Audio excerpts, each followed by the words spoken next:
Kayo po ba mga bossing ko ay isa sa mga namumblema dahil kayo po ay lagi na lamang pong walang pera?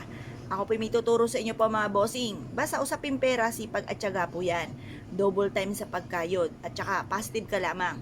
Huwag daing ng daing kasi kapag ikidaing ng daing, yan po mga bossing ko yung nagtatawag ka ng kamalasan. Kaya mas mainam, lagi nyo sasabihin, nako magkakaroon ako ng maraming pera. Huling paghirap ko nito, kailanman hindi na ako mamumblema tungkol sa usapin ng pera. Ganun po mga bossing at wag pong daing ng daing. Bagamat kadaing-daing nga nagaganap tunay na walang pera, wag ibubuka sa bibig na wala kayong pera. Laging maraming pera, maraming darating na pera. Makakabayad sa lahat ng mga pagkakautang at kailanman na hindi na po kayo uutang pa. Ganun po mga bossing. At kayo po ay magkakaroon ng negosyo na dito na yayaman. Ganun po mga bossing ang mga pagwiwish. Kailangan mga magaganda at kalimutan na ang mga pangit na salitain.